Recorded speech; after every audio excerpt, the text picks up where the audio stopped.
Hi hello ನಮಸ್ಕಾರ ವೀಕ್ಷಕರೇ.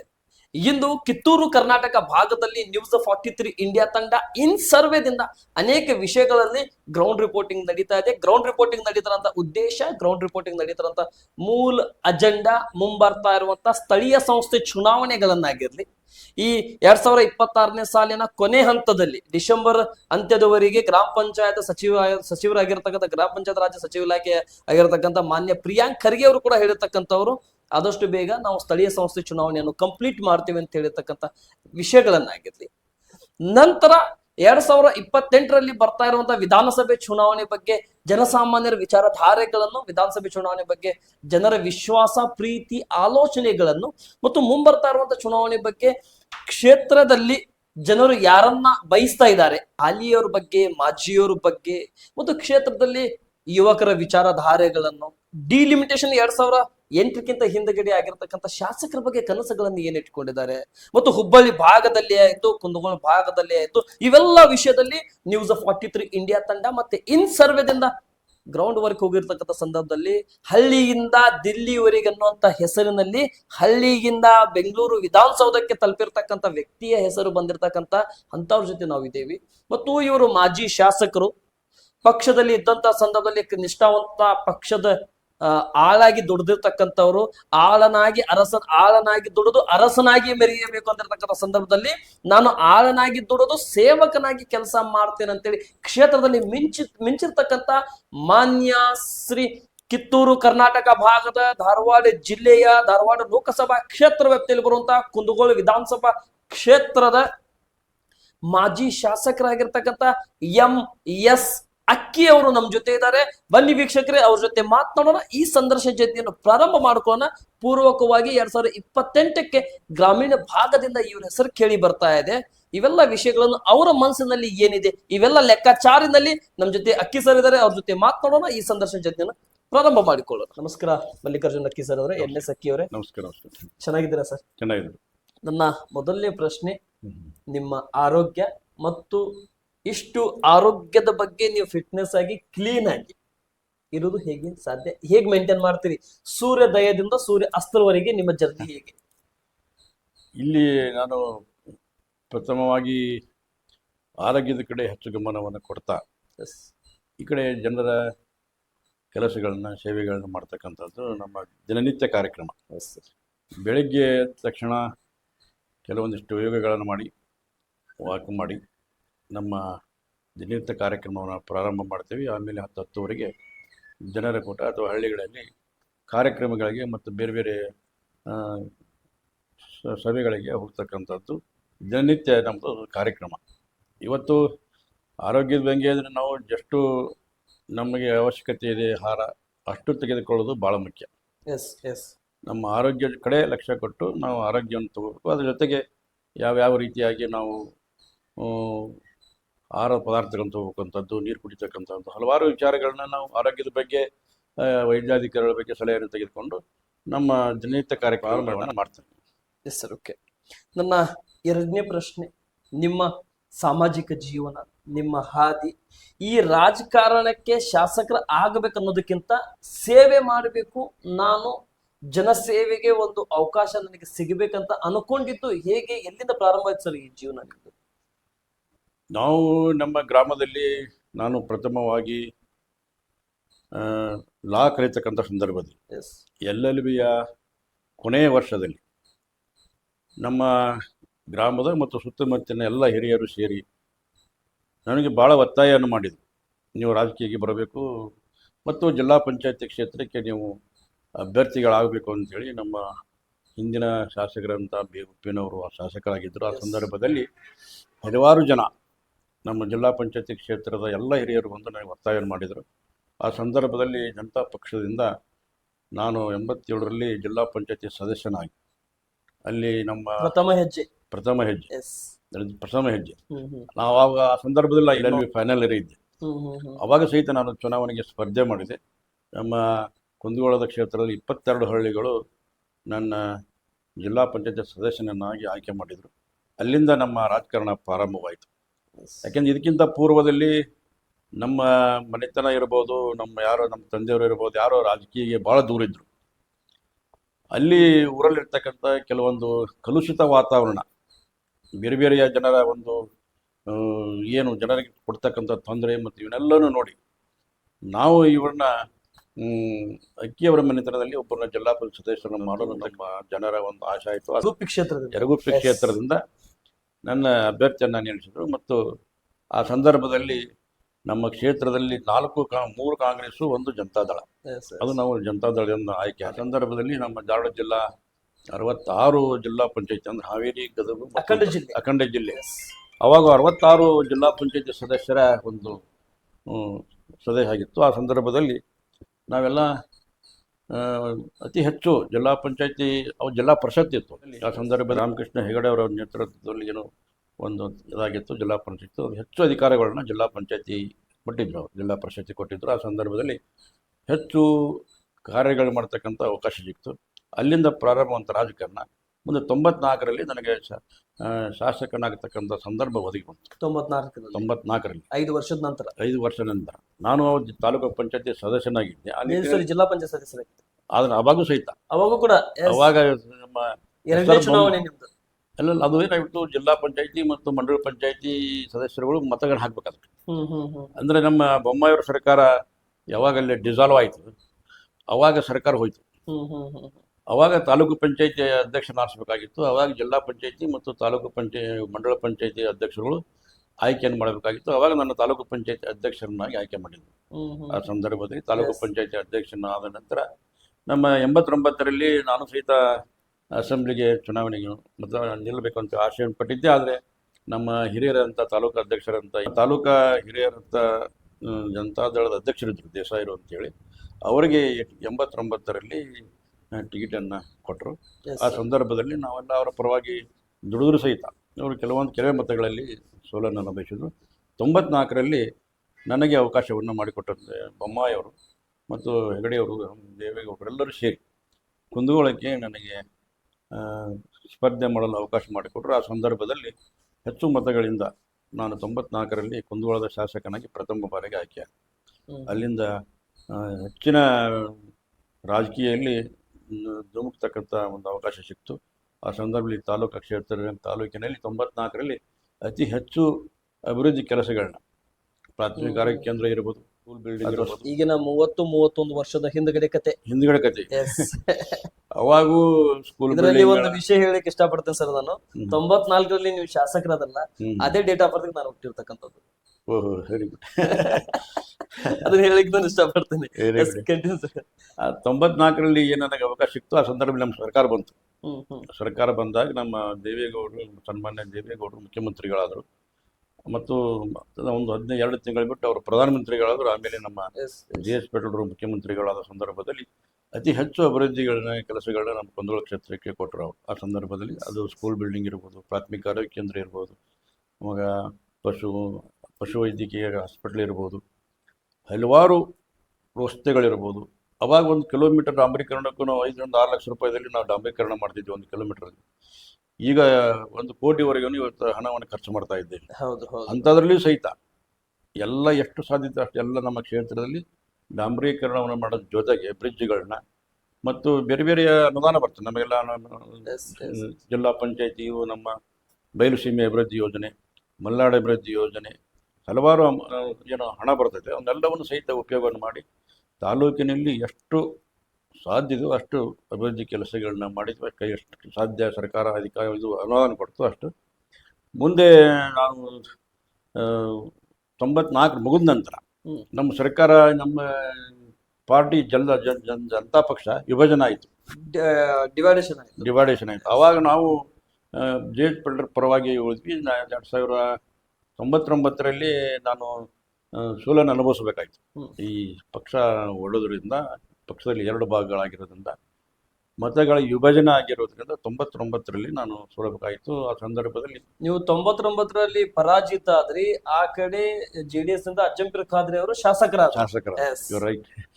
JDS ಇಂದ ಶಾಸಕರು ಜೆಡಿಎಸ್ ಇಂದ ಆದ್ರು. ಇಲ್ಲಿ ಶಿವಳ್ಳಿ ಅವರು ಇಲ್ಲೇ ಒಬ್ಬ ಇಂಡಿಪೆಂಡೆಂಟ್ ಒಬ್ಬ ಎತ್ತಿನ ಗಾಡಿಯಿಂದ ಬಂಡೆಯಿಂದ ಚಕಡಿ ಗಾಡಿಯಿಂದ ಅವ್ರ ಶಾಸಕರಾದ್ರು. ಶಾಸಕರಾದ್ರು. ಆಮೇಲೆ ಅವ್ರದ್ದು ಪ್ರಥಮ ಶಾಸಕರಲ್ಲ ಸರ್? ಎಸ್ ನೀವು 94 ಅಲ್ಲಿ ಪ್ರಥಮ ಶಾಸಕರು. ಹೌದು. ನಿಮ್ಮ ಪಕ್ಷದಿಂದ ಅಜ್ಜಂಪೀರ್ ಖಾದ್ರಿ ಅವರು ಪ್ರಥಮ ಶಾಸಕರು 99. JDS ಇಂದ ಅದೇ ಜೆಡಿಎಸ್ ನಿಂದ ನೀವು ಪರಾಜಿತ ಆದ್ರೆ ಇವರು ಇಂಡಿಪೆಂಡೆಂಟ್ ಆಗಿ ಆಯ್ಕೆ ಆದ್ರು. ಎಸ್, ನಾವು JDU ನಿಂದ ಪ್ರಯೋಜನತೆ. ಹ್ಮ್. ಮತ್ತೆ ಮುಂದೆ 2004ರಲ್ಲಿ ಮತ್ತೆ ಚುನಾವಣೆಗೆ 2004ರಲ್ಲಿ ಮತ್ತೆ ನಮ್ಮ BJP ಮತ್ತು JDU ಹ್ಮ್ ಹ್ಮ್ ಹೊಂದಾಣಿಕೆಯನ್ನು ಮಾಡಿಕೊಂಡ್ರು. ಅವಾಗ ನಮ್ಮ JDUಗೆ ಒಂದು 25 ಸೀಟುಗಳನ್ನ ಕರ್ನಾಟಕಕ್ಕೆ ಆಯ್ಕೆ BJP ಕೊಟ್ಟಿದ್ರು. ಅದರಲ್ಲಿ ನಾವು 5 ಜನ ಆಯ್ಕೆ ಆದ್ವಿ. ಹ್ಮ್. ಆ ಸಂದರ್ಭದಲ್ಲಿ 2004ರಲ್ಲಿ ಮತ್ತೆ ನಾನು ಆಯ್ಕೆ ಆದ್ರೆ ಆಯ್ಕೆಯಾಗಿ ಎರಡನೇ ಬಾರಿ. ಎರಡನೇ ಬಾರಿಗೆ. Yes, yes. ಅವಾಗ 2004ರಲ್ಲಿ ಸಹಿತ ಅದು 50-50 ಸರ್ಕಾರ ಆಯ್ತು. ಈ ಜೆಡಿಯು ಪಕ್ಷ ಅಂದ್ರೆ ಸಂಯುಕ್ತ ಜನತಾದಳ ಪಕ್ಷ. ಸೈಕ್ ಜನತೆ. ಮತ್ತೆ ಈ ಬಿಹಾರದಲ್ಲಿ ಇದ್ದಂತ ಜೆಡಿಯುಗೂ ಈ ಜೆಡಿಯುಗೂ ಏನಾದ್ರು ವ್ಯತ್ಯಾಸ ಇದೆ ಸರ್? ಅವಾಗ ಲಿಂಕ್ ಇತ್ತು. ಅವಾಗ ಲಿಂಕ್ ಇತ್ತು, ಅವಾಗಿತ್ತು. ಅಂದ್ರೆ ಕೊಲಾಬರೇಷನ್ ಇತ್ತು ಅವಾಗ. ಅವರ JH ಪಡೆದ್ರು ಅವರು. ಅವಾಗ ಮುಂದೆ ನಾಡಗೌಡರು ರಾಜ್ಯಾಧ್ಯಕ್ಷರಾದರು. Yes yes yes. ಹಿಂದೆಗಡೆ ಅವ್ರು ಬಿಟ್ಟರು. ಈಗ ಆ ಸಂದರ್ಭದಲ್ಲಿ ಕೊಲಾಬರೇಷನ್ ಮಾಡಿಕೊಂಡು ಜನತಾದಳ ಮತ್ತು ಇನ್ನೊಂದು JDS ಏನೋ ಒಂದು 50-50 ಸರ್ಕಾರವನ್ನು ಮಾಡಿದ್ರು. ಒಂದು ಪೀರಿಯಡ್ ಬಿಜೆಪಿ ಮತ್ತು ಜನತಾದಳ, ಒಂದು ಕೂಡ ಕಾಂಗ್ರೆಸ್ ಮತ್ತು ಧರ್ಮ್ ಸಿಂಗ್ ಅವ್ರ ಸರ್ಕಾರ. ಧರ್ಮ್ ಸಿಂಗ್ ಅವರು CM ಆದರು. ಆ ಸಂದರ್ಭದಲ್ಲಿ ಸಹಿತ ಎಷ್ಟು ಸಾಧ್ಯ ಇತ್ತು ಅಷ್ಟು ಮತ್ತೆ ಆ ಹಿಂದಿನ ಉಳಿದ ಅಭಿವೃದ್ಧಿ ಕೆಲಸಗಳನ್ನ ಮುಂದೆ ಮಾಡಿ ಇದು ನಡೀತು. ಇದು ಕಾರ್ಯಕ್ರಮ ಮುಗಿತು. ಎರಡನೇ ಸಲ 2004 ನಂತರ ಅಲ್ಲಿ ಕ್ಷೇತ್ರ ವಿಂಗಡಣೆ ಆಯ್ತು 2008ರಲ್ಲಿ. 2008ರಲ್ಲಿ. ಎಸ್. ನಾವು ಸಹಿತ ಅವಾಗ ನಾವು ಬೊಮ್ಮಾಯಿಯವರೆಲ್ಲ BJP ಸೇರಿದ್ವಿ. BJP ಸೇರಿ ಇದ್ರಾಗ ನಾವು ಕುಂದಗೋಳಕ್ಕೆ ನಮಗೆ ಟಿಕೆಟ್ ಕೊಡ್ತೇವೆ ಅಂತ ಬಸವರಾಜ ಬೊಮ್ಮಾಯಿ ನಾವು ಅವರು ಸಿದ್ಧಾಂತಕ್ಕೆ ಸ್ಪರ್ಧೆ ಮಾಡಿದ್ರು. ನಮಗೆ ಇಲ್ಲಿ ಧಾರವಾಡ ಜಿಲ್ಲೆಯ ಅಧ್ಯಕ್ಷರಾಗಿದ್ದರು ನಮ್ಮ ಚೆಕ್ಕನಗೌಡರು, SI ಚೆಕ್ಕನಗೌಡರು. ಅವರಿಗೆ ಅವಕಾಶ ಸಿಗ್ತವಾಗ ಅಭ್ಯರ್ಥಿ ಮಾಡಲು. ಕಲಘಟಗಿಯಿಂದ ಬಂದಿದ್ದಾರೆ. ಕಲಘಟಗಿಯಿಂದ ಬೈಯೋದಕ್ಕೆ ಕ್ಷೇತ್ರ ಹೊಡೆಯೋದಕ್ಕೆ ಅವಾಗ ಸಹಿತ ನಾವೆಲ್ಲ ಚಿಕ್ಕನಗೌಡರಿಗೆ ನಾವೆಲ್ಲ ಬೆಂಬಲ ಮಾಡಿಸಿ ಅವರ ಶಾಸಕರನ್ನಾಗಿ ಮಾಡಿದ್ವಿ. ಮುಂದೆ ಇವರು ನಮಗೆ ಅವಕಾಶ ಕೊಡ್ತಾರೋ ಇಲ್ಲೋ ಅನ್ನತಕ್ಕಂಥದ್ದು ಅಂತ ಹೇಳಿದ್ರೆ ನಾವು JDS ಹೋಗಿ ಜಾಯ್ನ್ ಆದ್ವಿ. ಜಾಯ್ನ್ ಆಗಿ ಒಂದ್ಸಲ ಮಾಡಿದ್ವಿ 8ರಲ್ಲಿ. ಅಲ್ಲಿ ಏನಾಯ್ತು ಅಂತ ನಮ್ಮಲ್ಲೇನೆ ಬಣಗಳಾದ ತಕ್ಷಣ ಅನಿವಾರ್ಯವಾಗಿ ಅಲ್ಲಿ ನಾವು ಪರಾಜಿತ ಆಗಬೇಕಾಯಿತು. ಮುಂದೆ ಇದನ್ನೆಲ್ಲ ಇದಾದ್ರೆ ಆಗುದಿಲ್ಲ, ಹಿಂಗಂದ್ರೆ ಆಗುದಿಲ್ಲ ಅಂತೇಳಿ ನಾವು ನಮ್ಮ DK ಶಿವಕುಮಾರ್ ಸಮ್ಮುಖದಲ್ಲಿ ಮತ್ತು ಸಿದ್ದರಾಮಯ್ಯನವರ ಒಂದು ವಿಚಾರ, ಅವರ ಒಂದು ಆದೇಶದ ಪ್ರಕಾರ ನಾವೆಲ್ಲ ಕಾಂಗ್ರೆಸ್ ಸೇರಬೇಕು ಅಂತೇಳಿ ನಾವೆಲ್ಲ 2000 ಬೈ ಎಲೆಕ್ಷನ್ ನಮ್ಮ 18ರಲ್ಲಿ. ಸರಿ ಸರಿ, ಸ್ವಲ್ಪ ಹಿಂದ್ಗಡೆ ಬರ್ತಾ ಇದ್ದೇನೆ. 8ರಲ್ಲಿ ತಾವು JDS ಇಂದ ಸ್ಪರ್ಧೆ ಮಾಡಿದ್ರಿ ಕುಮಾರಸ್ವಾಮಿ ಅವ್ರ ನೇತೃತ್ವದಲ್ಲಿ. 2013ರಲ್ಲಿ ಏನಾಯ್ತು ಸರ್? 13ರಲ್ಲೂ ಸಹಿತ ಮತ್ತು JDS ಸ್ಪರ್ಧೆ ಮಾಡಿದ್ದೆ. ಅವಾಗೂ ಸ್ಪರ್ಧೆ ಮಾಡಿದ್ದೆ. ಯಾವಾಗೂ ಸಹಿತ ಬೇರೆ ಶಿವಳ್ಳಿ ಅವರು ಬಂದಿರ್ಬೇಕು. ಶಿವಳ್ಳಿ ಅವರು ಬಂದ್ರು. ಅವಾಗ JDUದಿಂದ ಇವ್ರು ಸ್ಪರ್ಧೆ ಮಾಡಿದ್ರು. ಯಾರಂದ್ರೆ ಹಜರತ್ ಅಲಿ ಜೋಡುಮನಿ ಅವರು. ಮಾಡಿದ್ರು. ಮುಂದೆ ಅದು ಯಾವಾಗ ಶಿವಳ್ಳಿ ಇದ್ದಾಗ ಸಹಿತ ಈ ಚರ್ಚೆ ನಡೆಯುತ್ತೆ. ನೀವೆಲ್ಲ ಕಾಂಗ್ರೆಸ್ ಬನ್ನಿ ಈ ಬಗ್ಗೆ ಅದ್ರ ಬಗ್ಗೆ ಹಲವಾರು ಚರ್ಚೆ ಆಗಿತ್ತು. ಮುಂದೆ ಅವರು ಮಂತ್ರಿಗಳಾದ ಮೇಲೆ ಪಾಪ ಅವರು ಮುಂದೆ ಅವರಿಗೆ ಕೆಲಸ ಮಾಡಲು ಅವಕಾಶ ಸಿಗಲಿಲ್ಲ.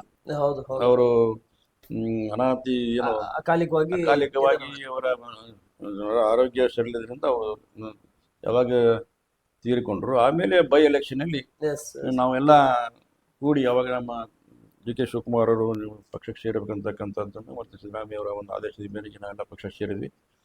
ಅಲ್ಲೇನೂ ಸಹಿತ ಅಲ್ಲಿ ಯಾವಾಗ ನಮ್ಮ ಶಿವಳ್ಳಿ ಅವರು ತೀರಿದ ಮೇಲೆ ಅವರ ಮನೆಯವರಿಗೆ, ಧರ್ಮಪತ್ನಿಗೆ, ನಮ್ಮ ಕುಸುಮಾವತಿ ಅವರಿಗೆ ಅವರು ಅವಕಾಶ ಮಾಡಿಕೊಟ್ಟರು. ನಾವೆಲ್ಲರೂ ಸಹಿತ ಅವರಿಗೆ ಸಂಪೂರ್ಣವಾಗಿ ಬೆಂಬಲವನ್ನು ಕೊಟ್ವಿ. ಆ ಸಂದರ್ಭದಲ್ಲಿ ಅವರು ಆಯ್ಕೆ ಆದರು. ಮತ್ತೆ ಎರಡನೇ ಸಲನೂ ಸಹಿತ ಈ ಸಲ ನಮಗೆ ಕೊಡಬೇಕು ನೀವು ಟಿಕೆಟ್ ಬೇಕಂತ ಅದನ್ನು ಸಹಿತ ನಾವು ಹಲವಾರು 23ರಲ್ಲಿ ಕೇಳಿದ್ವಿ. ಇಲ್ಲ, ಅದು ಇನ್ನೊಂದು ಸಲ ಅವ್ರಿಗೆ ಅವಕಾಶ ಕೊಡೋಣ ಅಂತಕ್ಕಂಥದ್ದನ್ನು ಏನೋ ತೀರ್ಮಾನ ತಗೊಂಡ್ರು. ಅದಕ್ಕೂ ಸಹಿತ ನಾವು ಬದ್ಧರಾದ್ವಿ. ಆ ಸಂದರ್ಭದಲ್ಲಿ ಹಲವಾರು ಪ್ರಯತ್ನಗಳು ಮಾಡಿದ್ರು ಸಹಿತ ಕೆಲವೊಂದು ಮತಗಳಿಂದ 35,000 ಅಂತರದಿಂದ ಅವರ ಸೋಲುಪಾತು. ಆದ ನಂತರ ಇಲ್ಲಿ ಈಗ ಸದ್ಯ MR ಪಾಟೀಲರು ಈ ತಾಲೂಕಿನ ಶಾಸಕರಾಗಿ ಮುಂದುವರಿತಾ ಇದ್ದಾರೆ. ಆದರೆ ಸರಿ ಸರ್, ಇಷ್ಟೆಲ್ಲ ನಿಮ್ಮ ಇದು 87ರ ಜರ್ನಿಯಿಂದ 2026ರವರೆಗೆ ಬಂದಿರತಕ್ಕಂಥ ಜರ್ನಿ, ಸುಮಾರು ಹತ್ತತ್ರ ಒಂದು 39 ವರ್ಷದ 40 ವರ್ಷದ ಜರ್ನಿ. ಈ ಜರ್ನಿಯಲ್ಲಿ ಕುಂದಗೋಳ ವಿಧಾನಸಭಾ ಕ್ಷೇತ್ರಕ್ಕೆ 2028ರಲ್ಲಿ 94ರಿಂದ 99ರವರೆಗೆ ತಾವು ಶಾಸಕರಾಗಿ ಮಾಡಿರ್ತಕ್ಕಂಥ ಅಭಿವೃದ್ಧಿ, 2004ರಿಂದ 2008ರವರೆಗೆ ನೀವು ಮಾಡಿರ್ತಕ್ಕಂಥ ಅಭಿವೃದ್ಧಿ, ಅಲ್ಲಿ ಬಿಜೆಪಿ ಪಾಲಾಯ್ತು. 99ರಿಂದ 2004ವರೆಗೆ ಇಂಡಿಪೆಂಡೆಂಟ್ ಶಿವಳ್ಳಿ ಅವ್ರ ಪಾಲಾಯ್ತು. ಈ ಕಡೆಯಿಂದ ಮತ್ತೊಳ್ಳಿ 13ರಲ್ಲಿ ಕಾಂಗ್ರೆಸ್ ಪಾಲಾಯ್ತು, 18ರಲ್ಲಿ ಕಾಂಗ್ರೆಸ್ ಪಾಲಾಯ್ತು, 18 ಬೈ ಎಲೆಕ್ಷನ್ ಕಾಂಗ್ರೆಸ್ ಪಾಲಾಯ್ತು, 23ರಲ್ಲಿ ಬಿಜೆಪಿ ಪಾಲಾಯ್ತು. ಈ ಎಲ್ಲ ಸಂಘಟನೆ ನೋಡ್ತಾ ಹೋದ್ರೆ, ನೀವು ಮಾಡಿರ್ತಕ್ಕಂಥ ಅಭಿವೃದ್ಧಿಗಳನ್ನು ನೋಡ್ತಾ ಹೋದ್ರೆ, ನಿಮ್ಮ ಕಾಂಗ್ರೆಸ್ ಪಕ್ಷವನ್ನು ಸಂಘಟನೆಗೆ ಆದ್ರೆ 23ರಲ್ಲಿ ತಾವು ಪರಾಜಿತ ಆದ್ರಿ. 23ರಲ್ಲಿ ಇವ್ರಿಗೆ ಕೊಟ್ಟಲ್ಲ ಟಿಕೆಟ್, ಮತ್ತು ಕುಸುಮಾವತಿ ಅವರಿಗೆ. ಅದೇ ಕುಸುಮಾವತಿ ಅವರಿಗೆ ಕಾಂಗ್ರೆಸ್ ನಿಂದ, ಅದೇ ನಿಮ್ ಪಕ್ಷ ಹೇಳ್ತಾ ಇದೆ ನಾನು, 23ರಲ್ಲಿ ಪರಾಜಿತ ಆದ್ರಿ. ಆದ್ರೆ ಕಾಂಗ್ರೆಸ್ಸಿನ ಬಲ ಯಾಕೆ ಈ ಕ್ಷೇತ್ರದಲ್ಲಿ ಚುರುಕಾಗಿ ಸಿಗ್ಲಿಲ್ಲ ಸರ್? ಅಲ್ಲಿ ಅನುಕಂಪದ ಮೇಲೆ 18ರಲ್ಲಿ ಬಂದಿರಬಹುದು ಅಂತ ಅನ್ಕೊಂತೀವಿ. 23ರಲ್ಲಿ ನಾವೆಲ್ಲ ಹೇಳಿದ್ ಸರ್ವೆ ಮಾಡ್ರಿ, ಸರ್ವೆದ ಪ್ರಕಾರ ನೀವು ಟಿಕೆಟ್ ಕೊಟ್ಟರೆ ಅವ್ರು ಸಿದ್ದರಾಮಯ್ಯ ಹೇಳೋದಿಲ್ಲ ಸರ್ವೆದಲ್ಲಿ ನಿಮ್ಮದು ಇದೆ ಅಂತ ಮಾತನ್ನು ಹೇಳಿದ್ರು. ಆದ್ರೂ ಸಹಿತ ಕೆಲವೊಂದು ಜನ ಅವ್ರಿಗೆ ನಾವೆಲ್ಲ ಮಾಡಿದ್ವಿ, ನಾವು ಅವ್ರಿಗೆ ಯಾವ್ದು 2ನೇ ಸಲ ಟಿಕೆಟ್ ಕೊಟ್ಟರು ಸಹಿತ ನಾವು ಅವರ ಹಿನ್ನೆಲೆ ನಿಂತು ಎಷ್ಟು ಸಾಧ್ಯ ಐತಿ ಅಷ್ಟು ಪ್ರಯತ್ನವನ್ನು ನಾವು ಮಾಡಿದ್ವಿ. ಕೆಲವೊಂದು ಜನ ಅವ್ರಿಗೆ ವಿರೋಧ ಮಾಡಿದ್ರು, ಯಾಕೆ ಮಾಡಿದ್ರು ನಮ್ಗೆ ಗೊತ್ತಿಲ್ಲ. ಹಲವಾರು ನಮ್ಮ ಕೆಲವೊಂದು ಕಾರ್ಯಕರ್ತರುಗಳು ವಿರೋಧ ಮಾಡಿದ್ರು. ಆವಾಗ ಅನಿವಾರ್ಯವಾಗಿ ಅವರು ಸೋಲಬೇಕಾಯಿತು. ಮತ್ತು ಈ ಸಂದರ್ಭದಲ್ಲಿ ಏನು ಮಾಡೋಕ್ಕಾಗಲಿಲ್ಲ. ಆವಾಗ BJP ಬಂತು. ಈಗ ಮತ್ತು ನಮ್ಮ ಸರ್ಕಾರ ಬಂದರೂ ಸಹಿತ, ಈಗ ನಮ್ಮ ಸರ್ಕಾರ ಬಂತು, ಅಲ್ಲಿ ನಮ್ಮ ಕ್ಷೇತ್ರಕ್ಕೆ BJP ಶಾಸಕರಾದರು. ಅಭಿವೃದ್ಧಿ ಕೆಲಸಗಳು ಸ್ವಲ್ಪ ಕಡಿಮೆ ಆದರೂ ಸಹಿತ ಏನು ಕೊಡಬೇಕು ಸರ್ಕಾರದ ಅನುದಾನ ಕೊಡ್ತಾ ಇದ್ದಾರೆ. ಇವರು ಮುಂದೆ ಯಾವ ರೀತಿಯಾಗಿ ಅಭಿವೃದ್ಧಿ ಕೆಲಸಗಳು ಬರ್ತವು ಅನ್ನೋದ್ರ ಬಗ್ಗೆ ತರ್ತಾರ ಅನ್ನೋದು ಶಾಸಕರ ಮೇಲೆ ಅವಲಂಬನ. ಮುಂದೆ ನೋಡ್ಬೇಕು ಯಾವ ರೀತಿಯಾಗಿ. ಈಗ ಸರಿ ಸರ್, ನೀವು ಕೂಡ ದಿನನಿತ್ಯ ಕ್ಷೇತ್ರದ ಪ್ರವಾಸವನ್ನು ನಡೆಸ್ತಾ ಇರ್ತೀರಿ. ಈ ಕಡೆ ಹುಬ್ಬಳ್ಳಿ ಭಾಗದಲ್ಲಿ ಕೂಡ ತಾವು ಪ್ರವಾಸದಲ್ಲಿ ಇರ್ತೀರಿ, ಆ ಕಡೆ ಕುಂದಗೋಳ ಭಾಗದಲ್ಲಿ ಕೂಡ ತಾವು ಪ್ರವಾಸದಲ್ಲಿ ಇರ್ತೀರಿ. ದಿನನಿತ್ಯ ನಾನು ಚಟುವಟಿಕೆ 1-2 ದಿನ ಅಷ್ಟು ನೀವು ಬೆಂಗಳೂರು ಪ್ರವಾಸದಿಂದ ಅಥವಾ ದೆಹಲಿ ಪ್ರವಾಸದಿಂದ ತಾವು ಇದನ್ನಾಗ್ಬೋದು. ಆದ್ರೆ ದಿನನಿತ್ಯ ನೀವು 5 ದಿನ ಆಗಿ ಕಂಪಲ್ಸರಿ ಕುಂದಗೋಳ ಮತ್ತು ಹುಬ್ಬಳ್ಳಿ ವಿಧಾನಸಭಾ ಕ್ಷೇತ್ರದಲ್ಲಿ ಇರ್ತೀರಿ. ಆದ್ರೆ ಈ ವಿಧಾನಸಭಾ ಕ್ಷೇತ್ರದಲ್ಲಿ ಗ್ಯಾರಂಟಿಗಳ ಬಗ್ಗೆ, ನಿಮ್ ಸರ್ಕಾರ ಕೊಟ್ಟಿರ್ತಕ್ಕಂಥ ಪಂಚ ಗ್ಯಾರಂಟಿಗಳ ಬಗ್ಗೆ, ಈ ಗ್ಯಾರಂಟಿಗಳ ಬಗ್ಗೆ ಜನಾಭಿಪ್ರಾಯ ವಿಚಾರಧಾರೆಗಳನ್ನ ಏನಾದ್ರೆ ಮುಂದಿನ ಚುನಾವಣೆ ಬಗ್ಗೆ ಜನ ಏನ್ ಮಾತನಾಡ್ತಾ ಇದ್ರೆ, ನಮ್ಮ ಪ್ರಕಾರದಿಂದ MS ಅಕ್ಕಿ ಅವರೇ 2 ಬಾರಿ ಶಾಸಕರಿದ್ರು ಕೂಡ ಅವಾಗ ಕಡಿಮೆ ಅನುದಾನ ಇದ್ರು ಕೂಡ ಶಾಶ್ವತವಾದಂತ ಕೆಲಸಗಳನ್ನ ಮಾಡಿಕೊಟ್ರು. ಈಗ ಹೆಚ್ಚಿಗೆ 100 ಕೋಟಿ, ಅವಾಗ 1000 ಕೋಟಿ, ಈಗ 100 ಕೋಟಿ ಅನುದಾನ ಬಂದ್ರು ಕೂಡ ಈಗ ಡೆವಲಪ್ಮೆಂಟ್ ಮಾಡ್ಲಿಕ್ಕೆ ಆಗ್ತಾ ಇಲ್ಲ. ಅವಾಗ 10 ಲಕ್ಷ 20 ಲಕ್ಷ ಎಲ್ಲೋ ಒಂದ್ ಕಡೆ ಒಂದು 50,000 ರೂಪಾಯಿ ಹಾಕಿದ್ರೆ 20,000 ರೂಪಾಯಿ ಹಾಕಿದ್ರೆ ಅಂತ ಅಭಿವೃದ್ಧಿ ಮಾಡ್ತಿದ್ರು, ಅದು ಶಾಶ್ವತವಾಗ್ತಿತ್ತು. ಈಗ 100 ಕೋಟಿ ಹಾಕಿದ್ರೆ 50 ಕೋಟಿ ಹಾಕಿದ್ರೆ 1000 ಕೋಟಿ ಹಾಕಿದ್ರೆ ಅಂದ್ರೂ ಕೂಡ ಈಗ ಡೆವಲಪ್ಮೆಂಟ್ ಆಗ್ತಾ ಇಲ್ಲ ಅಂತ ವಿಷಯಗಳನ್ನು ಕೂಡ ಪ್ರಸ್ತಾವನೆ ಆಗ್ತಾ ಇದೆ. ಏನ್ ಅನ್ಸುತ್ತೆ ಸರ್ ನಿಮ್ಗೆ ಈ ಗ್ಯಾರಂಟಿಯಿಂದ ನೀವು ಹೋಗ್ತಾ ಇರೋ ಭಾಗದಲ್ಲಿ ಒಪಿನಿಯನ್ ಏನ್ ಬರ್ತಾ ಇದೆ? ಇಲ್ಲ, ಈ 23ರಲ್ಲಿ ನಡೆದ ಚುನಾವಣೆಯಲ್ಲಿ ನಮ್ಮ ನಾಯಕರೆಲ್ಲರೂ ಸೇರಿ ಏನೋ ಒಂದು ಆಶ್ವಾಸನೆ ಕೊಟ್ಟರು. ನಮ್ಮ ಸರ್ಕಾರ ಪ್ರಣಾಳಿಕೆಯಲ್ಲಿ ಒಂದು ಆಶ್ವಾಸನೆಯನ್ನು ಕೊಟ್ಟರು. ನಾವು ಅಧಿಕಾರಕ್ಕೆ ಬಂದರೆ ನಾವೆಲ್ಲ 5 ಗ್ಯಾರಂಟಿಗಳನ್ನ ಜಾರಿಗೆ ತೊಗೊಂಬರ್ತೇವೆ. ಅವು 5 ಗ್ಯಾರಂಟಿಗಳು ಏನನ್ನೆಲ್ಲ ಈಗಾಗಲೇ ಸರ್ಕಾರ ಬಂದ ಮೇಲೆ ಇಂಪ್ಲಿಮೆಂಟ್ ಮಾಡಿದ್ದಾರೆ. ಇವತ್ತು ಅದು ಬಸ್ ಫ್ರೀ ಇರ್ಬೋದು, 2,000 ರೂಪಾಯಿ ಕೊಡ್ತಕ್ಕಂಥಲ್ಲ ಇರ್ಬೋದು, ನಮ್ಮ ನಿರುದ್ಯೋಗಿಗಳಿಗೆ ಕೊಡ್ತಕ್ಕಂಥ 1500-2000 ರೂಪಾಯಿ ಇರ್ಬೋದು, ಈಗ 3,000 ರೂಪಾಯಿ ಇರ್ಬೋದು, ಇವೆಲ್ಲವೂ ಸಹಿತ ನಾವು ಏನು ಆಶ್ವಾಸನೆ ಕೊಟ್ಟಿದ್ವಿ, ಆಶ್ವಾಸನೆ ಪ್ರಕಾರ ಎಲ್ಲ ಇಡೀ ಕರ್ನಾಟಕದಲ್ಲಿ ಏನೋ ಒಂದು ಆಸೆ ಕೊಡ್ತು. ಈ ಸರ್ಕಾರ ಬಂದರೆ ನಮಗೆ ಬಡವರಿಗೆ ಮತ್ತು ಮಧ್ಯಮದ ವರ್ಗದವರಿಗೆ ಅನುಕೂಲ ಆಗ್ತದೆ ಅಂತ ವಿಚಾರದಲ್ಲಿ ಆ ಸಂದರ್ಭದಲ್ಲಿ 23ರಲ್ಲಿ 136 ಮಂದಿ ಶಾಸಕರನ್ನ ಆರಿಸ್ತಕ್ಕಂಥ ಒಂದು ಆಶೀರ್ವಾದವನ್ನು ಈ ಕರ್ನಾಟಕದ ಜನತೆ ಮಾಡ್ತಾರೆ. ಆ ಸಂದರ್ಭದಲ್ಲಿ ಇವತ್ತು ನಮ್ಮ ಕರ್ನಾಟಕದಲ್ಲಿ ಮಾನ್ಯ ಸಿದ್ದರಾಮಯ್ಯರು ಮುಖ್ಯಮಂತ್ರಿಗಳಾಗಿ, ನಮ್ಮ ಕರ್ನಾಟಕ ರಾಜ್ಯದ KPC ಅಧ್ಯಕ್ಷರು ಮತ್ತು ಉಪಮುಖ್ಯಮಂತ್ರಿ DK ಶಿವಕುಮಾರ್ ನೇತೃತ್ವದಲ್ಲಿ ಈಗಾಗಲೇ 3 ವರ್ಷವನ್ನು ನಮ್ಮ ಕರ್ನಾಟಕದಲ್ಲಿ ಮಾಡ್ತಾ ಇದ್ದೇವೆ. ಕೆಲಸ ಮಾಡ್ತಕ್ಕಂಥ ಸಂದರ್ಭದಲ್ಲಿ ಇವತ್ತು ಎಲ್ಲ ಗ್ರಾಮೀಣ ಪ್ರದೇಶದಲ್ಲಿ ನಾವೇನು ಇವತ್ತು 3 ವರ್ಷದಲ್ಲಿ ಹಲವಾರು ಬೈ ಎಲೆಕ್ಷನ್ ಮಾಡಿದ್ವಿ. ಅದು ಶಿಗ್ಗಾಂವ್ ಇರ್ಬೋದು, ಬಾಗಲಕೋಟೆ ಇರ್ಬೋದು, ದಾವಣಗೆರೆ ಇರ್ಬೋದು, ಇನ್ನೊಂದು Channapatna, Sandur, Channapatna, 5 by election. 5 by election ಸಹಿತ ನಮ್ಮ ಸರ್ಕಾರ 5 ಬೈ ಎಲೆಕ್ಷನ್ ಗೆದ್ದೀವಿ. ಇದು ಯಾಕೆ ಗೆಲುವು ಅಂತಂದ್ರೆ, ಇದು ಗ್ಯಾರಂಟಿ ಏನು ನೇರವಾಗಿ ಜನರ ಒಂದು ಅಕೌಂಟ್ಗೆ ಹೋಯ್ತು, ನೇರವಾಗಿ ಯಾವ ಬಡ ವರ್ಗದವರ ಕೈಗೆ ಹಣ ಹೋಯ್ತು, ಅವರಿಗೆ ವಿಶ್ವಾಸ ಹೊಡ್ತು. ಇವು ಸರ್ಕಾರಗಳು ನಮಗೆ, ಈ ಸರ್ಕಾರ ಸಿದ್ದರಾಮಯ್ಯನ ಸರ್ಕಾರ ನಮಗೆ ಹೆಚ್ಚು ಅಭಿವೃದ್ಧಿ ಕೆಲಸಗಳನ್ನ ನಮಗೆ ಸಹಾಯ ಸಹಕಾರ ಮಾಡಿದೆ ಅಂತಕ್ಕಂಥದ್ದು ಜನರ ಮನಸ್ಸಿನಲ್ಲಿ ಇವತ್ತು ಉಳಿದಿದೆ. ನಾವು ಸಹಿತ ಮೊನ್ನೆ ಬಾಗಲಕೋಟೆಯಲ್ಲಿ ಪ್ರಚಾರಕ್ಕೆ ಹೋದಾಗ ನಾವು ಇಲ್ಲಿ ಮನೆ ಹಳ್ಳಿಗೂ ಹೋದಾಗ ಸಹಿತ ಅಲ್ಲಿ ನಮ್ಮ ಅವರು ಮಹಿಳೆಯರೇ ಹೇಳ್ತಿದ್ರು, ಸಿದ್ದರಾಮಯ್ಯರು 2,000 ರೂಪಾಯಿ ಬರ್ತಾ ಇದೆ, ಹಾಗೆ ಹಲವಾರು ವಿಚಾರಗಳನ್ನು ಬಸ್ಸಿನಲ್ಲಿ ಫ್ರೀಯಾಗಿ ಹೋಗ್ತಕ್ಕಂಥದ್ದು ಇವೆಲ್ಲಗಳನ್ನು ನಾವು ಹೇಳ್ತಕ್ಕಂಥ ಸಂದರ್ಭದಲ್ಲಿ ಅವರ ಒಂದು ಉತ್ತರ ಏನು ಬರ್ತಿತ್ತು ಅಂತ ಬಹಳ ಸಂತೋಷದಿಂದ ಅವರು ಗುಣ ಆಗ್ತ ಅವ್ರು ಬರ್ತಾಕೈತೆ ಮಕ್ಕಳ ಮ್ಯಾಗ ಪಾಸಿಟಿವ್ ಬಂದ್ಬಿಡುತ್ತೆ. ಪಾಸಿಟಿವ್ ಏನು ಬರ್ತಾಕೈತೆ ಅವಾಗ ಅವರಲ್ಲಿ ಬರ್ತಕ್ಕಂಥ ಒಂದು ನಗು, ಅವರಲ್ಲಿ ಬರ್ತಕ್ಕಂಥ ಒಂದು ವಿಶ್ವಾಸ ಅಂದಾಗ ನಮಗೆ ಬರ್ತಾತು ಈ ಮಹಿಳೆಯರು ನಮಗೆ ಸಂಪೂರ್ಣವಾಗಿ ಈ ಚುನಾವಣೆಯಲ್ಲಿ ಸಪೋರ್ಟ್ ಮಾಡ್ತಾರೆ, ನಮಗೆ ಆಶೀರ್ವಾದ ಮಾಡ್ತಾರೆ ಅಂತಕ್ಕಂಥದ್ದು ನಮಗೆ ಕಂಡು ಬಂತು. ಆ ನಿಟ್ಟಿನಲ್ಲಿ ಈ ಸರ್ಕಾರ ಬಂದ ನಂತರ ಅಲ್ಲಿ ಇರತಕ್ಕಂಥ ಮಂತ್ರಿಗಳು, ಶಾಸಕರು ಹಲವಾರು ಅಭಿವೃದ್ಧಿ ಕೆಲಸಗಳನ್ನ ಮಾಡಿದ್ದಾರೆ. ನಮ್ಮ ತಿಮ್ಮಾಪುರ ಅವರು ಉಸ್ತುವಾರಿ ಮಂತ್ರಿಗಳಾಗಿ ಹಲವಾರು ಅಬಕಾರಿ ಇಲಾಖೆ ಸಚಿವರು, ಅವರ ಜೊತೆಗೂಡಿ ಹಲವಾರು ಶಾಸಕರು ಸಹಿತ ಕಾಶ್ಯಪ್ ಇರ್ಬೋದು, ನಮ್ಮ ಜಿ ಡಿ ಪಾಟೀಲ್ ಇರ್ಬೋದು, ಹಲವಾರು ಜನ ಶಾಸಕರು ಅವರ ಕ್ಷೇತ್ರದಲ್ಲಿ ಹೆಚ್ಚು ಅಭಿವೃದ್ಧಿ ಕೆಲಸಗಳನ್ನ ಮಾಡಿದ್ದಾರೆ. ಎಲ್ಲರಿಗೂ ಜನರ ಪ್ರೀತಿ ವಿಶ್ವಾಸವನ್ನು ಗಳಿಸಿದ್ದಾರೆ. ಆ ನಿಟ್ಟಿನಲ್ಲಿ ನಮಗೆ 100ಕ್ಕೆ 100 ವಿಶ್ವಾಸ ಇತ್ತು. ಬಾಗಲಕೋಟೆಯನ್ನು ನಾವು ಗೆಲ್ತಬೇಕಂತದ್ದನ್ನು ನಾವು ಮೊದಲೇ ತೀರ್ಮಾನವನ್ನು ಆಶೆಯನ್ನು ಇಟ್ಕೊಂಡಿದ್ವಿ. ಅದರ ಪ್ರಕಾರ ಅತಿ ಹೆಚ್ಚು ಮತಗಳಿಂದ ನಮ್ಮ ಉಮೇಶ್ ಮೇಟಿ ಅವರು ಇವತ್ತು ಆಯ್ಕೆ ಆಗಿದ್ದಾರೆ. ಅದರೊಟ್ಟಿಗೆ ದಾವಣಗೆರೆ ಸಹಿತ ಇವತ್ತು ನಾವು ಗೆಲುವನ್ನು ಕಂಡಿವಿ. ಅಲ್ಲೇನೋ ಸ್ವಲ್ಪ ತೊಂದರೆ ಅಡೆತಡೆ ಇದ್ರೂ ಸಹಿತ ಆ ಗೆಲುವನ್ನು ನಾವು ದಾವಣಗೆರೆ ಸ್ವಲ್ಪ ಗೆಲ್ತಕ್ಕಂಥದ್ದು ಇವೆಲ್ಲವೂ ಸಹಿತ 3 ವರ್ಷದಲ್ಲಿ ನಮ್ಮ ಸಿದ್ದರಾಮಯ್ಯ ಸರ್ಕಾರ ಮಾಡ್ತಕ್ಕಂಥ ಅಭಿವೃದ್ಧಿ ಕೆಲಸ, ಜನರ ಜೊತೆಗಿರ್ತಕ್ಕಂಥ ಸಂಬಂಧ ಇವೆಲ್ಲವೂ ಸಹಿತ ಇವತ್ತು ನಮಗೆ ಕಾಂಗ್ರೆಸ್ಗೆ ಮತಗಳ ಒಂದು ಆಶೀರ್ವಾದ ಇದೆ ಅಂತ ನಾವು ತಿಳ್ಕೊಂಡಿದ್ದೇವೆ. ಮುಂದಿನ 2 ವರ್ಷಗಳಲ್ಲಿ ಸಹಿತ ಈ ಅಭಿವೃದ್ಧಿ ಕೆಲಸಗಳು ಈ ಜನರ ಇರತಕ್ಕಂಥ ವಿಶ್ವಾಸ ಮುಂದುವರೆದಿದೆ ಅಂತ ನಾವು ತಿಳ್ಕೊಂಡಿದ್ದೇವೆ. ಸರಿ ಸರ್, ನಾವು ಕುಂದಗೋಳ ವಿಧಾನಸಭಾ ಕ್ಷೇತ್ರದಲ್ಲಿ ಪ್ರವಾಸ ಮಾಡಿದಾಗ ಮಲ್ಲಿಕಾರ್ಜುನ್ ಅಕ್ಕಿಯವರು 2018ರಲ್ಲಿ ಕೂಡ ತ್ಯಾಗ ಮಾಡಿದ್ದಾರೆ ಕಾಂಗ್ರೆಸ್ನಿಂದ, 23ರಲ್ಲಿ ಕೂಡ ತ್ಯಾಗ ಮಾಡಿದ್ದಾರೆ.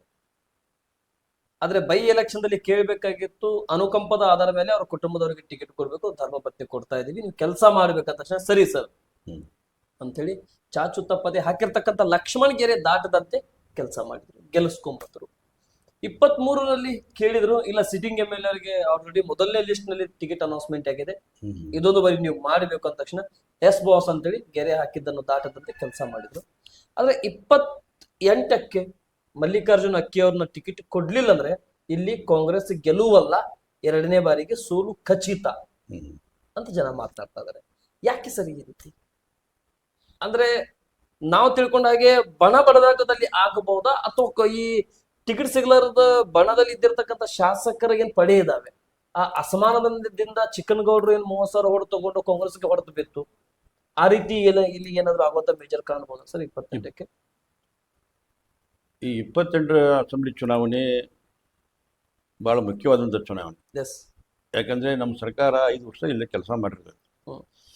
ಕೆಲವೊಂದು ವಿರೋಧಗಳಿರುತ್ತೆ, ಕೆಲವೊಂದು ಪರನೂ ಇರುತ್ತೆ. ಈ ನಿಟ್ಟಿನಲ್ಲಿ ನಾವು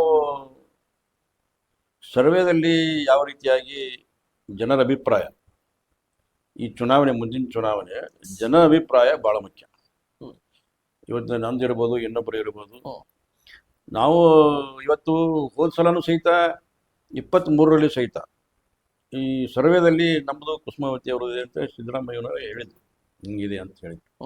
ಆಯಿತು, ಆದರೂ ಸಿಟ್ಟಿಂಗ್ ಎಮ್ ಎಲ್ ಎ ಕೊಡಬೇಕಂತದ್ದು ಒಂದು ಸಂಪ್ರದಾಯ ಪದ್ಧತಿ ಇತ್ತು, ಮತ್ತು ಅವರಿಗೆ ಟಿಕೆಟ್ ಕೊಡ್ತೇವೆ ಅಂತ ಆಯಿತು, ಅವರಿಗೆ ಕೊಟ್ಟರು. ಮತ್ತು ನಾವು ಯಾವ ರೀತಿಯಾಗಿ ಕೆಲಸವನ್ನು ಮಾಡಿದ್ದೀವಿ, ಕೆಲವೊಂದು ಜನ ವಿರೋಧವನ್ನು ಮಾಡಿದರು. ಈ 28ರಲ್ಲಿ ನಮ್ಮ ಸರ್ಕಾರ ಪಡುವಂಥ ಅವಕಾಶ ಇದೆ.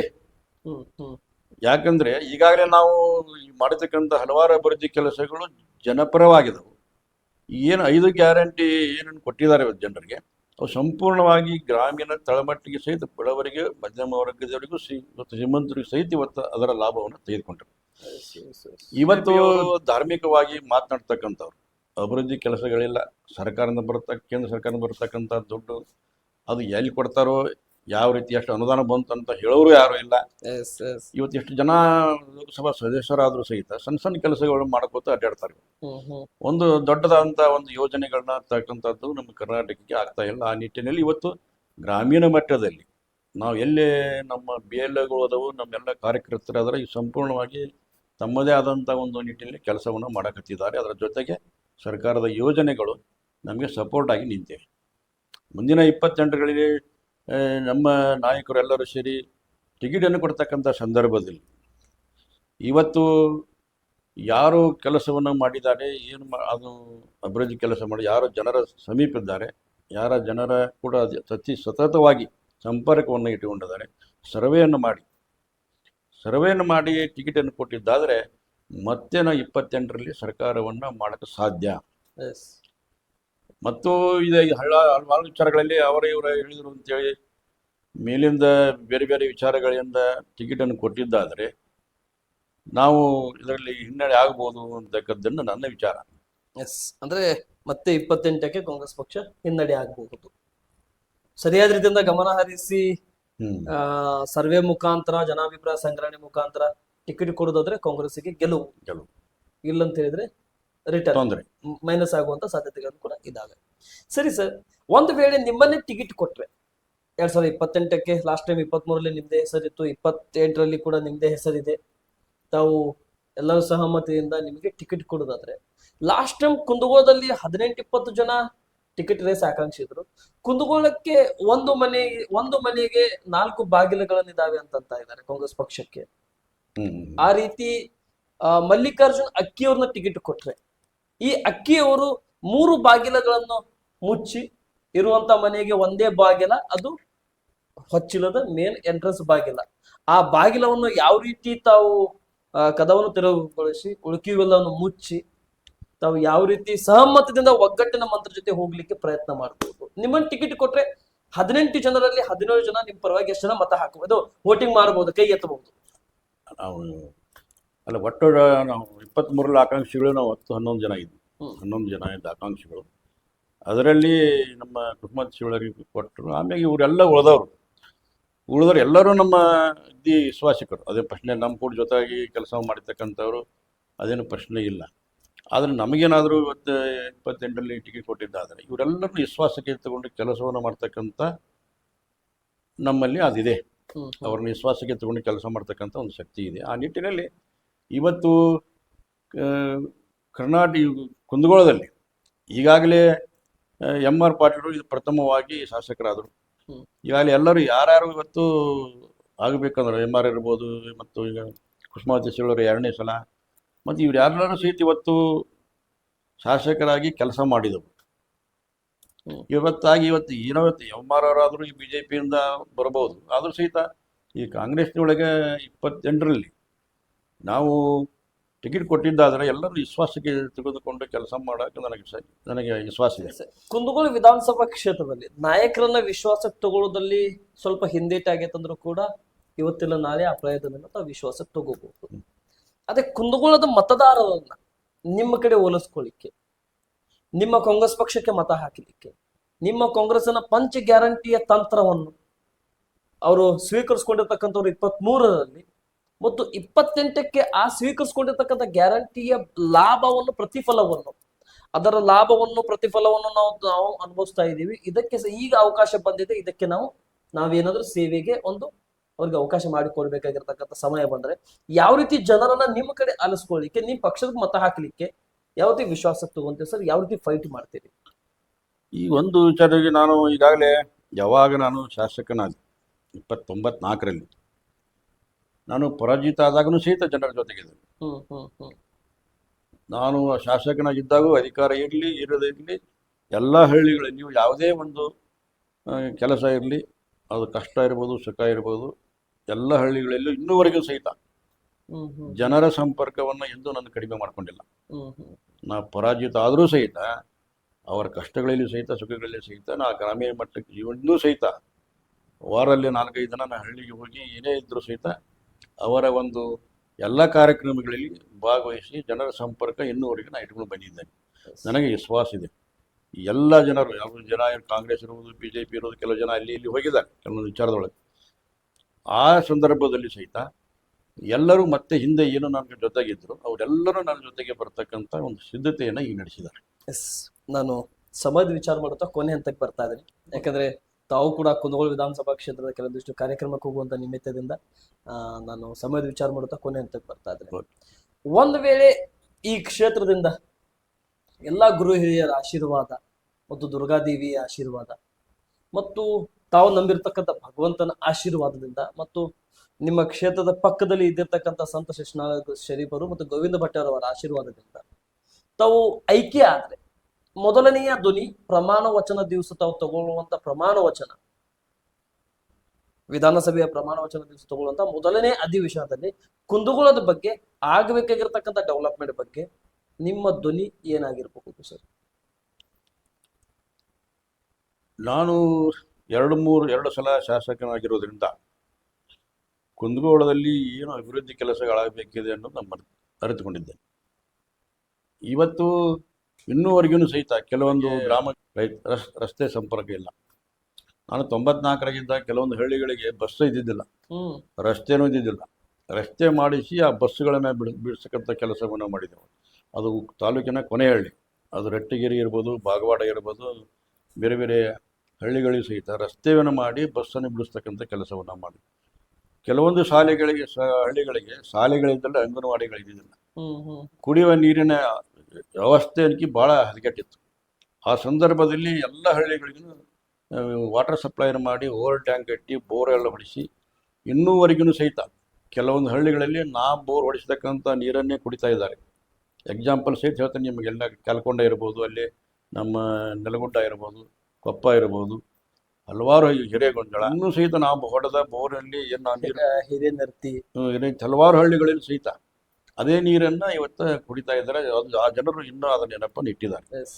ಇವತ್ತು ಈ ಹಳ್ಳಿಗಳಲ್ಲಿ ಏನಾಗಿದೆ, ಇವತ್ತು ಅಭಿವೃದ್ಧಿ ಬೇರೆ ಬೇರೆ ಇಂಡಸ್ಟ್ರಿಯಲ್ ಮಾಡಬೇಕು ಅಂತಂದ್ರೆ ಇವತ್ತೇನು ಹುಬ್ಬಳ್ಳಿ ಸಮೀಪ ಇರೋದ್ರಿಂದ, ನಮ್ಮ ಕುಂದಗೋಳ ಸಮೀಪ ಇರೋದ್ರಿಂದ ಜನ ಎಲ್ಲರೂ ಸಹಿತ ಮಾರ್ಕೆಟ್ಗೆ ಸಹಿತ ಇವತ್ತು ಹುಬ್ಬಳ್ಳಿ ಹೋಗ್ತಕ್ಕಂಥದ್ದು, ಲಕ್ಷ್ಮೀಶ್ವರ ಹೋಗ್ತಕ್ಕಂಥದ್ದು ಮಾಡ್ತಾ ಇದ್ದಾರೆ. ಅದರಲ್ಲಿ ಸಹಿತ ಕುಂದಗೋಳಕ್ಕೆ ಏನು ಮಾಡಿದರೆ ಇನ್ನು ಅಭಿವೃದ್ಧಿ ಆಗ್ತಿದೆ ಅನ್ನೋದ್ರ ಬಗ್ಗೆ ನಾವು ಚಿಂತೆಯನ್ನು ಮಾಡಬೇಕಾಗತ್ತೆ. ಯಾಕೆಂದರೆ ಇಲ್ಲಿ ಬೆಳೀತಕ್ಕಂಥದ್ದು ಭಾಳ ಮುಖ್ಯವಾಗಿ ಕಾಟನ್ನು, ಆಮೇಲೆ ಬೇರೆ ಬೇರೆ ಸೀಡ್ಸ್ಗಳನ್ನು, ಇವೆಲ್ಲವನ್ನು ಸಹಿತ ಏನಾದರೂ ಒಂದು ಫ್ಯಾಕ್ಟ್ರಿಯನ್ನು ಮಾಡ್ಬೋದು, ಮತ್ತೊಂದು ಮಾಡ್ಬೋದು. ಸರ್, ನಿಮ್ಮ ಕುಂದಗೋಳದಲ್ಲಿ ಒಂದು ಮೇಜರ್ ಆಗಿ ಒಂದು ಬೇಡಿಕೆ ಬರ್ತಾ ಇದೆ. ಈ ಬೇಡಿಕೆ ನಿಮ್ಮ ಗಮನಕ್ಕೆ ಬಂದಿದೆಯೋ ಇಲ್ಲೋ ಅಂತ ನಾನು ತಿಳ್ಕೊಬೇಕಂತ ಅನಿಸ್ತಾ ಇದ್ದೇನೆ. AC ಗುಡಾರ ಬಂದಿರತಕ್ಕಂತ ಮೆಣಸಿನಕಾಯಿಗಳನ್ನಾಗಿರ್ಲಿ, ಕೋಲ್ಡ್ ಸ್ಟೋರೇಜ್ ಅನ್ನು ಕೂಡ ಮಾಡ್ಬೇಕಂತೇಳಿ ಒಂದು ಬೇಡಿಕೆ ಬರ್ತಾ ಇದೆ. ಇದರ ಬಗ್ಗೆ ನೀವು ಸರ್ಕಾರದಿಂದ, ಈ ಶಾಸಕರಿಂದ ಆಗಿರ್ಲಿ ಅಥವಾ ಯಾರು ಮಾಡಿದ್ರು ಕೂಡ ಜನರ ಪರವಾಗಿ ಕೆಲಸ ಮಾಡೋದು. ಆದ್ರೆ ಆ ಸಂದರ್ಭದಲ್ಲಿ ಅವ್ರ ಹೆಸರು ಬರಬಹುದು, ಬಟ್ ಯಾರು ಕೆಲಸ ಮಾಡಿದ್ರು ಜನಪರವಾಗಿ ಕೆಲಸ ಮಾಡೋದು. ಅದ್ರ ಬಗ್ಗೆ ಏನಾದ್ರು ನಿಮ್ ಗಮನಕ್ಕೆ ಬಂದಿದೆ ಸರ್? ಅತಿ ಹೆಚ್ಚು ಬೇಡಿಕೆ ಬರ್ತಾ ಇದೆ. ಬಂದಿದೆ. ನಾವೆಲ್ಲ ಹಿಂದೆ ಮೆಣಸಿನಕಾಯಿಗಳನ್ನ ನಮ್ಮ ಕ್ಷೇತ್ರದಲ್ಲಿ ಜಾಸ್ತಿ ಬೆಳೆದಿದ್ರು. ಬೇರೆ ಬೇರೆ ಕ್ಷೇತ್ರದಲ್ಲಿ ಹೆಚ್ಚಿಗೆ ಮೆಣಸಿನಕಾಯಿ ಬೆಳೆದಿದ್ದೆ. ಆ ಸಂದರ್ಭದಲ್ಲಿ 94 ಸಹಿತ ನಾ ಅಸೆಂಬ್ಲಿ ಒಳಗೆ ಈ ಪ್ರಶ್ನೆಯನ್ನು ಮಾಡಿದ್ದೆ. ನಮ್ಮ ಕುಂದಗೋಳಕ್ಕೆ ಕೋಲ್ಡ್ ಸ್ಟೋರೇಜ್ ಅವಶ್ಯಕತೆ ಇದೆ ಅಂತಕ್ಕಂಥದ್ದು ಅದು ಪೇಪರ್ನಲ್ಲಿ ಬಂತು. ಆ ಸಂದರ್ಭದಲ್ಲಿ ಸರ್ಕಾರದ ಮೇಲೆ ಒತ್ತಾಯನ ಮಾಡಿದ್ವಿ. ಅವಾಗ ಇಲ್ಲಿ ಜಗದ ಸಮಸ್ಯೆ ಅಥವಾ ಏನಾದ್ರು ಆ ಕೋಲ್ಡ್ ಸ್ಟೋರೇಜ್ ಆಗೋದು ಹಿಂದೆ ಮುಂದಾಯಿತು. ಅವಾಗೆಲ್ಲ ಅವಶ್ಯಕತೆ ಇತ್ತು, ಈಗೂ ಅವಶ್ಯಕತೆ ಇದೆ. ಈಗಿನ ಶಾಸಕರು ಸಹಿತ ಏನೋ ನಾನು ಒತ್ತಾಯ ಮಾಡಿದ್ದೇನೆ ಆಕತಿ ಅಂತಕ್ಕಂಥದ್ದನ್ನ ಮಾತನಾಡ್ತಾರೆ. ಅದು ಯಾವಾಗ ಇಂಪ್ಲಿಮೆಂಟ್ ಆಕತಿ ನೋಡಬೇಕು. ಒಂದೇನಾದ್ರೂ ಅವರು ಪ್ರಪೋಸಲ್ ಕಳಿಸಿದ್ರೆ ನಮ್ಮ ಸಂಬಂಧಪಟ್ಟಂಥ ಕೃಷಿ ಮಂತ್ರಿಗಳಿಗೆ ಒತ್ತಾಯವನ್ನು ಮಾಡಿ ಅದು ಕೋಲ್ಡ್ ಸ್ಟೋರೇಜನ್ನು ಮಾಡ್ತಕ್ಕಂಥ ಒತ್ತಾಯ ಮಾಡಿ ವ್ಯವಸ್ಥೆ ಮಾಡ್ತಾರೆ. ತುಂಬಾ ಧನ್ಯವಾದಗಳು.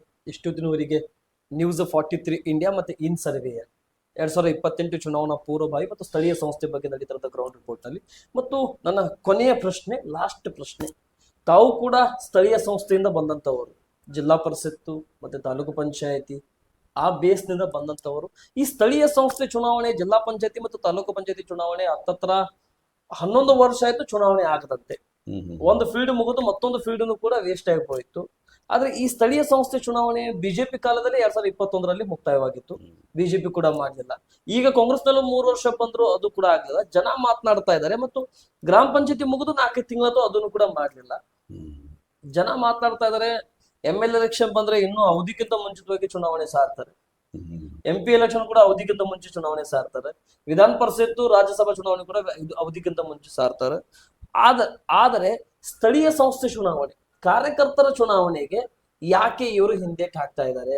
ಕ್ಷೇತ್ರದಲ್ಲಿ ಇದ್ದಿರ್ತಕ್ಕಂಥ ಮಾಜಿ ಶಾಸಕರು ತಮ್ಮದೊಂದು ಹಳೆ ಲೆಟರ್ ಪ್ಯಾಡ್ ನಿಂದ ಯಾಕೆ ಸರ್ಕಾರಕ್ಕೆ ಮತ್ತು ರಾಜ್ಯ ಚುನಾವಣಾ ಆಯೋಗಕ್ಕೆ ಮನವಿ ಮಾಡಿಕೊಳ್ಳುವುದಿಲ್ಲ ಅನ್ನೋದು ವಿಷಯಗಳನ್ನು ಪ್ರಸ್ತಾವನೆ ಆಗ್ತಾ ಇದೆ. ಇಲ್ಲ, ಈಗಾಗಲೇ ಇವು BJP ಗೌರ್ಮೆಂಟ್ ಸರ್ಕಾರ ಇದ್ದಾಗ ಇವನ್ನ ಮಾಡಬೇಕಾಯ್ತು. ಅವಾಗ ಪಿರಿಯಡ್ ಮುಗಿದು ಎಲ್ಲ ಹೋಗ್ಬಿಟ್ಟಿತ್ತು. ಈಗ ನಮ್ಮ ಸರ್ಕಾರ ಬಂದ ಮೇಲೆ ನಾವು ಹಲವಾರು ಸಲ ಏನಂದರೆ ಈಗ ಅದು ಕೋರ್ಟ್ನಲ್ಲಿ ಇರೋದ್ರಿಂದ ಅದು ಕ್ಯಾಟಗರಿಯನ್ನು ಫೈನಲ್ ಮಾಡೋದು ಹಿಡ್ಕೊಂಡು ಅಲ್ಲಿ ನಾವು ಕ್ಯಾಟಗರಿ ಮಾಡಿ ಫೈನಲ್ ಮಾಡೋರಿಗೆ ಯಾರೋ ಒಬ್ರು ಕೋರ್ಟ್ ಹೋಗ್ಬಿಡ್ತಾರೆ.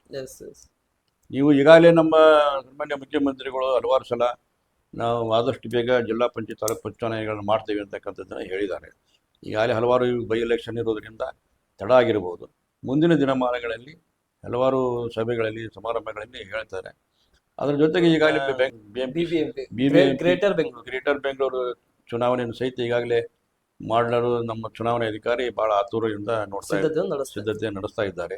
ಅದು ಮುಗಿದ ನಂತರ ಈ ಜಿಲ್ಲಾ ಪಂಚಾಯತ್ ತಾಲೂಕು ಪಂಚಾಯತಿ ಚುನಾವಣೆಯನ್ನು ಸಿದ್ಧತೆಯನ್ನು ಈಗಾಗಲೇ ನಮ್ಮ ಮಂತ್ರಿಗಳಂತ ಖರ್ಗೆ ಅವರು ಮತ್ತು ನಮ್ಮ ಸಿದ್ದರಾಮಯ್ಯನವರು ಎಲ್ಲರೂ ಸೇರಿ ನಮ್ಮ ಉಪಮುಖ್ಯಮಂತ್ರಿಗಳಂತ ಕೆ ಶಿವಕುಮಾರ್ ಅವರು ಹೆಚ್ಚಿನ ಒಂದು ಆಸಕ್ತಿಯನ್ನು ತೆಗೆದುಕೊಂಡಿದ್ದಾರೆ. ಬರ್ತಕ್ಕಂಥ ದಿನಗಳಲ್ಲಿ ತಾಲೂಕು ಪಂಚಾಯತಿ ಮತ್ತು ಜಿಲ್ಲಾ ಪಂಚಾಯತ್ ಚುನಾವಣೆಗಳು ಮಾಡಿ ನಮ್ಮೆಲ್ಲ ಕಾರ್ಯಕರ್ತರಿಗೆ ಅನುಕೂಲ ಮಾಡಿಕೊಡ್ತಕ್ಕಂಥದ್ದು ಒಂದು ಈಗಾಗಲೇ ಒಂದು ವ್ಯವಸ್ಥೆಯನ್ನು ಮಾಡಿದ್ದಾರೆ. ಥ್ಯಾಂಕ್ ಯು ಸರ್, ತುಂಬ ಧನ್ಯವಾದಗಳು. ಇಷ್ಟೊತ್ತಿವರೆಗೆ ನ್ಯೂಸ್ 43 ಇಂಡಿಯಾ ಮತ್ತು ಇನ್ ಸರ್ವೆ ಜೊತೆ ತಾವು ಮಾತನಾಡಿದ್ದಕ್ಕೆ ಮತ್ತು ಮುಂದಿನ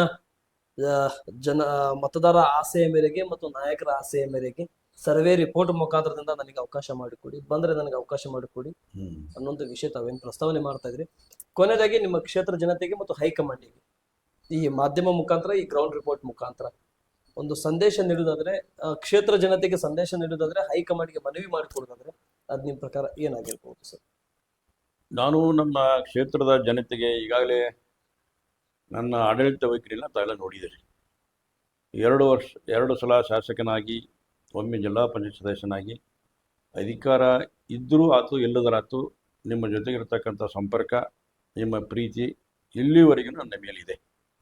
ಆ ನಿಟ್ಟಿನಲ್ಲಿ ನೀವು 28ರಲ್ಲಿ ನಡೀತಕ್ಕಂಥ ಅಸೆಂಬ್ಲಿ ಚುನಾವಣೆಯಲ್ಲಿ ನಾನು ನಮ್ಮೆಲ್ಲ ನಾಯಕರನ್ನ ಮನವಿಯನ್ನು ಮಾಡ್ಕೊಳ್ತಾನೆ. ನಾನು ಶಾಸಕನಾಗಿ ಇದ್ದಾಗೂ ಸಹಿತ ಎಲ್ಲದಾಗೂ ಸಹಿತ ಜನರ ಸಂಪರ್ಕ, ನಾನು ಎಂದು ಕಾಂಗ್ರೆಸ್ಸನ್ನು ಸೇರಿದ್ದೇನೆ 18ರಲ್ಲಿ, ಅಲ್ಲಿಂದ ಇಲ್ಲಿವರೆಗೂ ನಡೆದ ಬೈ ಎಲೆಕ್ಷನ್ಗಳಲ್ಲಿ ಇರ್ಬೋದು ಮತ್ತು ಪಕ್ಷದ ಕಾರ್ಯಕ್ರಮಗಳಲ್ಲಿ ಇರ್ಬೋದು, ಎಲ್ಲದರಲ್ಲೂ ಇವತ್ತು ನಾನು ಭಾಗವಹಿಸಿ ಆ ಚುನಾವಣೆಯಲ್ಲಿ ಎಲ್ಲೆಲ್ಲಿ ನೀವು ನಮಗೆ ಒಂದು ಆದೇಶನ ಮಾಡಿದ್ರಿ, ಎಲ್ಲೆಲ್ಲಿ ಹೋಗಿ ಕೆಲಸವನ್ನು ಮಾಡಬೇಕು, ಯಾವ ಕ್ಷೇತ್ರದಲ್ಲಿ ಕೆಲಸ ಮಾಡಬೇಕು ಅನ್ನೋದು ಆದೇಶವನ್ನು ಮಾಡಿದರೆ ಆ ನಿಟ್ಟಿನಲ್ಲಿ ನಾನು ಪಕ್ಷದಲ್ಲಿ ಕೆಲಸವನ್ನು ಮಾಡಿದ್ದೇನೆ. ನನಗೆ ವಿಶ್ವಾಸ ಇದೆ 28ರಲ್ಲಿ ತಾವು ನನಗೆ ಟಿಕೆಟ್ ಕೊಡ್ತೀರಿ ಅಂತಕ್ಕಂಥ ಒಂದು ವಿಶ್ವಾಸ ಇದೆ. ಆ ವಿಶ್ವಾಸವನ್ನು ನಾನು ಇಟ್ಕೊಂಡಿದ್ದೇನೆ. ಆ ನಿಟ್ಟಿನಲ್ಲಿ ನಾನು ನಮ್ಮ ಕ್ಷೇತ್ರದಲ್ಲಿ ಸಂಪೂರ್ಣವಾಗಿ ನಾನು ಜನರ ಕೂಟ ಸಂಪರ್ಕ ಮತ್ತು ಅವ್ರಿಗೆ ಕೆಲಸವನ್ನು ಮಾಡಿಕೊಡ್ತಕ್ಕಂಥ ಒಂದು ಹಮ್ಮಿಕೊಂಡಿದ್ದೇನೆ. ಥ್ಯಾಂಕ್ ಯು ಸರ್, ತುಂಬ ಧನ್ಯವಾದಗಳು. ಇಷ್ಟೊತ್ತಿವರೆಗೆ ನ್ಯೂಸ್ 43 ಇಂಡಿಯಾ ಜೊತೆ ಸುಮಾರು ಹೊತ್ತಿನ ಸಮಯ ತಾವು ನೀಡಿದ್ದಕ್ಕೆ ಮತ್ತು ಕುಂದಗೋಳ ವಿಧಾನಸಭಾ ಕ್ಷೇತ್ರದ ಮಾಜಿ ಶಾಸಕರು ಅನ್ನೋದಕ್ಕಿಂತ ಮುಂದಿನ 2028ರ ನಾಯಕರು ಮತ್ತು ಮತದಾರ ಆಸೆಯ ಮೇರೆಗೆ ಭಾವಿ ಶಾಸಕರಾಗಿ ಹೇಳಿಕೆ ನಾನು ಇಷ್ಟಪಡ್ತಾ ಇದ್ದೇನೆ. 40 ವರ್ಷದ ರಾಜಕಾರಣದ 87ರಿಂದ ಇಲ್ಲಿವರೆಗೆ ಬಂದಿರತಕ್ಕಂಥ ನಿಮ್ಮ ಹಾದಿ ಮತ್ತು ನೀವು ಕಟ್ಟಿರ್ತಕ್ಕಂಥ ಕುಂದಗೋಳ ವಿಧಾನಸಭಾ ಕ್ಷೇತ್ರ, ನೀವು ಕಟ್ಟಿರ್ತಕ್ಕಂಥ ಪ್ರತಿಯೊಂದು ಹೆಜ್ಜೆಯನ್ನು ಕೂಡ ಈಗಿನ ಕ್ಷೇತ್ರದಲ್ಲಿ ಜನಸಾಮಾನ್ಯರು, ಉಪ್ಪಿನವರಾಗಿರ್ಲಿ ಮಾಡಿರ್ತಕ್ಕಂಥ ಕೆಲಸಗಳನ್ನಾಗಿರ್ಲಿ, ಜುಟ್ಟಲವ್ರು ಮಾಡಿರ್ತಕ್ಕಂಥ ಕೆಲಸಗಳನ್ನಾಗಿರ್ಲಿ, ಶಿವಳ್ಳಿಯವರು ಮಾಡಿರ್ತಕ್ಕಂಥ ಕೆಲಸಗಳನ್ನಾಗಿರ್ಲಿ, ಈ ಜನರೇಷನ್ MS ಅಕ್ಕಿಯವರಿಂದ ಬಂದಿರತಕ್ಕಂಥ ಜನರೇಷನ್ ಕೂಡ ರಾಜಕಾರಣದಲ್ಲಿ ಬಹಳಷ್ಟು ನಾವು ಅಪ್ಗ್ರೇಡ್ ಅನ್ನು ಕೂಡ ನಾವು ನೋಡಿದೀವಿ. ಆದ್ರೆ ಅಕ್ಕಿಯವರು ಕೂಡ ಬಹಳಷ್ಟು ಕ್ಷೇತ್ರದಲ್ಲಿ ಡೆವಲಪ್ಮೆಂಟ್ಗೆ ಹಾದಿಗಳನ್ನು ಕೂಡ ನಾವು ನೋಡಿದ್ವಿ. MS ಮತ್ತು ಮಲ್ಲಿಕಾರ್ಜುನ್ ಅಕ್ಕಿ ಅಂತ ಹೇಳಿದ್ರೆ ಆ ಕುಂದಗೋಳ ವಿಧಾನಸಭಾ ಕ್ಷೇತ್ರದಲ್ಲಿ ಕುಡಿಯುವ ನೀರಿನ ಹರಿಕಾರ ಮತ್ತು ಅವಾಗಿನ ಸಂದರ್ಭದಲ್ಲಿ ಬಸ್ಸಿನ ಸೌಕರ್ಯವನ್ನು ನೀಡಿರ್ತಕ್ಕಂಥ ಹರಿಕಾರ ಅಂತ ಹೇಳಿ ನಿಮ್ಮ ಬಗ್ಗೆ ಜನ ಅಪಾರವಾದ ಪ್ರೀತಿ ವಿಶ್ವಾಸವನ್ನು ಇಟ್ಕೊಂಡಿದ್ದಾರೆ. ಅದೇ ರೀತಿ 28ಕ್ಕೆ ಆ ನಾಯಕರು ಕೂಡ ಆ ವಿಶ್ವಾಸ ನಿಮ್ಮ ಮೇಲೆ ಮತ್ತು ಕ್ಷೇತ್ರ ಜನತೆ ಮೇಲೆ ಇಟ್ಟುಕೊಂಡು ನಿಮಗೆ 3ನೇ ಬಾರಿಗೆ ಅವಕಾಶ ಕೊಡ್ಲಿ ಅಂತ ಹೇಳ್ತಾ ಸಂದರ್ಶನ ಮುಗಿಸ್ತದೆ. ನಮಸ್ತೆ, ಜೈ ಸರ್, ಥ್ಯಾಂಕ್ ಯು.